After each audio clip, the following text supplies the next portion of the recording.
এজন চৰকাৰী কৰ্মচাৰীৰ অধিকাৰ আমাৰ সকলোৱে প্ৰাপ্য আৰু যি NPS বা UPS যিয়ে নানক কিয় সেইটো কেতিয়াও ইয়াৰ সমান হ'ব নোৱাৰে আৰু সেইটো ইতিমধ্যে তেওঁলোকে সেইটো অনুভৱ কৰিছে আৰু সেইকাৰণে NPSৰ পিছত পৰ্যায়ক্ৰমে UPS আৰু মই ভাবোঁ আমাক তেওঁলোকৰ পিছত OPSটো দিব আমি বিৰাট আশাবাদী কাৰণ ইতিমধ্যে তামিলনাডু চৰকাৰে যোৱাকালি তেওঁলোকে 3জনীয়া এখন কমিটি বনাই দিছে যে NPS আৰু UPSটো ৰিভিউ কৰি কেনেকৈ ওল্ড পেনশ্যন স্কুললৈ যাব পাৰে আৰু আমাৰ গোটেই কৰ্মচাৰীসকলেও সমগ্ৰ ভাৰতবৰ্ষজুৰি আমাৰ গণতান্ত্ৰিকভাৱে আমাৰ যি ইচ্ছা সেইটো আমি দাঙি ধৰি আহিছোঁ আৰু আমি বিশ্বাসী যে আপোনালোকে এই আমাৰ দাবীবোৰ মানি ল'ব ভালকৈ গোটেই NPS UPS আৰু OPS চাই সেইটো অতি সুন্দৰকৈ সাৱলীনভাৱে বুজিব পাৰি যে এইটো আমাৰ কৰ্মচাৰীৰ প্ৰতি এটা বিৰাট অন্যায়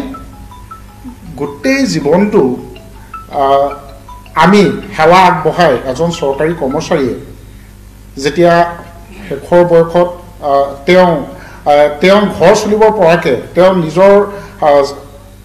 নিজকে সেই বুঢ়া বয়সত চলাই নিব পৰাকৈ যেতিয়া নাপাব মই ভাবোঁ এইটো এটা অন্যায় হয়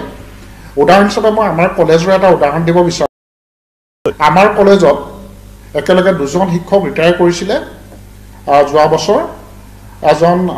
তেখেতে OPSত আছিলে তেখেতে ৰিটায়াৰ হোৱাৰ পিছত তেওঁ পেঞ্চন পাইছে 99,000 আৰু যিজন একেই তেখেতৰ প্ৰবক্তা তেখেতে 6,000 টকা পেঞ্চন পায় তেওঁ NPSৰ হয় গতিকে এইটো এটা মই ভাবোঁ অতি দুখৰ বিষয় আমি একে চাকৰি কৰা সকলো লোকে যে ইমান এটা প্ৰভাৱ যেতিয়া আহিব মই ভাবোঁ এই কথাটো এটা অতি দুখজনক এইটো নিশ্চয়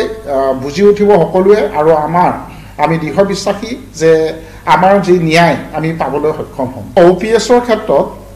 তেওঁ যিজনে চাকৰি কৰি থাকে তেওঁ কোনো কণ্ট্ৰিবিউশ্যন নাযায় দৰমহাৰ পৰা আৰু তেওঁ যেতিয়া ৰিটায়াৰ হ'ব তেওঁ দৰমহাৰ আধা পেঞ্চন হিচাপে পায়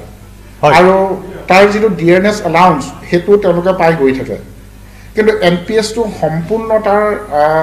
দুখ আছে তাত কোনো ধৰণৰ তেওঁলোকে শেষত কিমান পাব কোনেও নাজানে তেওঁলোকৰ 10% দৰমহাৰ পৰা কাটে সেইকাৰণে কণ্ট্ৰিবিউটৰী পেঞ্চন চিষ্টেম বুলিও কোৱা হয় ইয়াক 10% কাটে তাৰপিছত চৰকাৰে এটা জমা দিয়ে সেই পইচাটো মাৰ্কেটত লগাই